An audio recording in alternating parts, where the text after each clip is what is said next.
In this video, I will demonstrate how I built a relationship database to store accommodation bookings and run queries to represent a real-life booking platform. I have modeled the database off Hotels.com and created tables by reverse engineering the booking platform.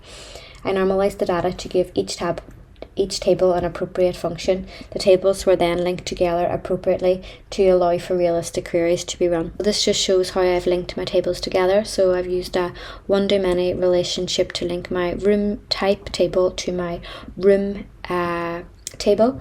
So it means that one room type can appear in the room table many times.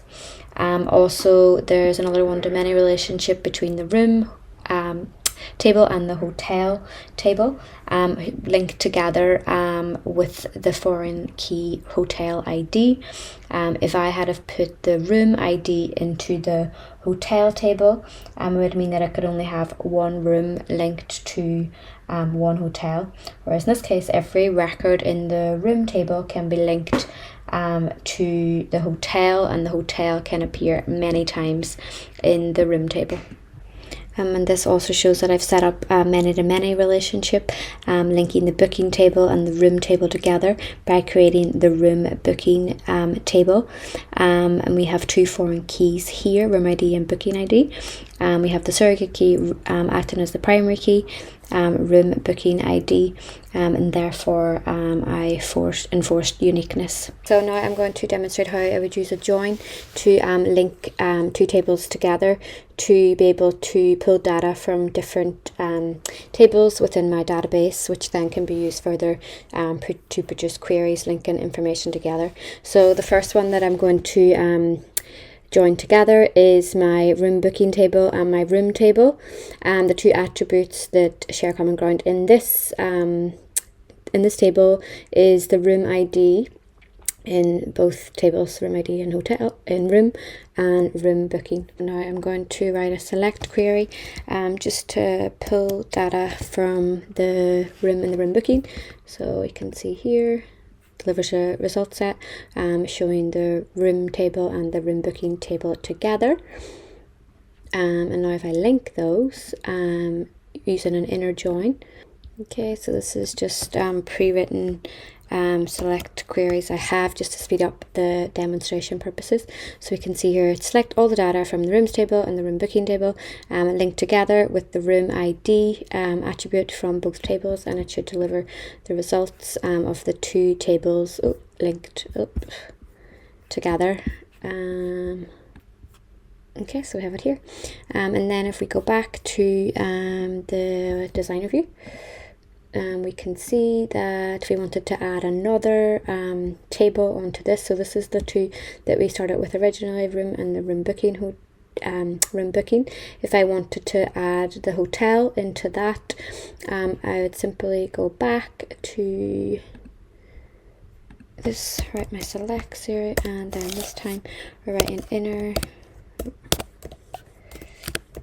I've got pre-written. So we just write the inner join like this. So inner join is hotel, adding it on to the initial two tables, room and room booking.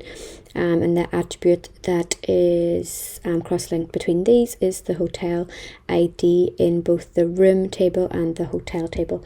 So if I run that, it will show the three tables linked together. Okay, so from the result set, you can see that it doesn't really give us all information that we may require. For example, we may actually want to see what star rating the hotel is, what type of hotel it is, and what type of room they have. So for example, double, queen, single, that kind of thing. So we're able to continue to add on tables to be able to represent more meaningful data in the result set. Okay, so now I'm going to pull in data from the hotel star rating table and also the room price table, so that the customers can view the price of the rooms in different star rating hotels. It may narrow their searches down. Okay, so if I go back in here, let's see, actually.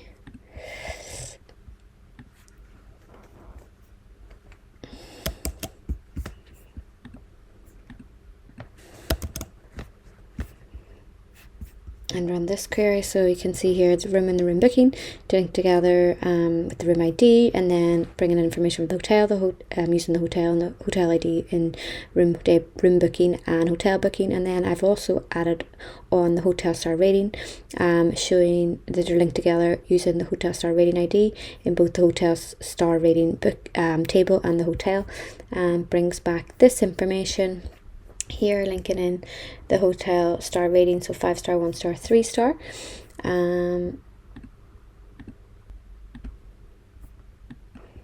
Okay, and now I'm going to add in the room pricing.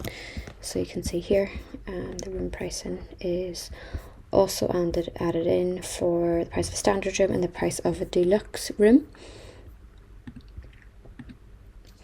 However, the results set still displays a lot of unnecessary information, so we can narrow down this, we can group together the search, narrow it down by only selecting the fields in the table that we want. By, instead of having select star, we can individually name which columns we want from each table, so that it makes it more meaningful displayed in the results set. So for example now, the select statement is showing the name of the hotel, what star rating it is, the price of a standard and deluxe room in both hotels. I can also swap out these table names for more meaningful information, which can be done by using the as clause. And this is where I would insert the as clause in the select statement. So, and then we bring this, so just showing hotel stars instead of hotel star rating, and then this also can be swapped out, and this as well. I'm now going to demonstrate how a transaction can be used to update a customer record and a customer address record within my database. A transaction allows us to group together a group of SQL tasks. I'm now going to demonstrate how transactions can be used within my database to update a customer record and a customer address record.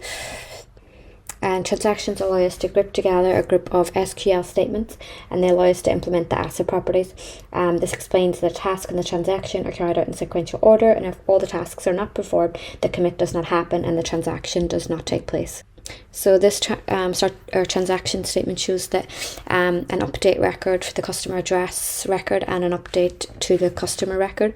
This line 1 shows that the start transaction shows that the auto commit function is turned off, and what that means is once this command is called and if it's all successful, then a commit takes place and the update and the changes are stored to the persistent storage. However, if it does not take place, then the commit does not take place. So if we run this now, we can see that the command was called and the commit took place. And then if I go back into that, the Mr. Brown Thomas was added to the record. This line 4 here is helpful when there is a primary key with an auto increment. So it shows that the variable is set to the function, which automatically updates the primary key, right, if the transaction takes place. Within the transaction, we can also include save point statements. The function of the save point statement is to stop at a point within the transaction and save the information that was entered. So therefore, if the command is not followed through and the commit is not made, we can roll back to a point within the transaction and still have, for example, in this example, the customer record is still entered even though the booking has not been made.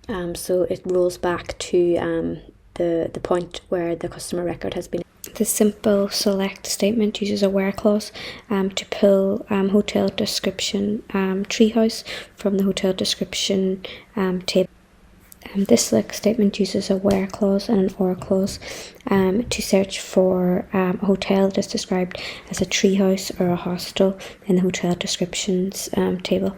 So in this select statement, I've linked together the booking table, the room booking table, the customer table, the room table, and the hotel table, which gives us an output of this. I can make it more meaningful by only calling certain attributes.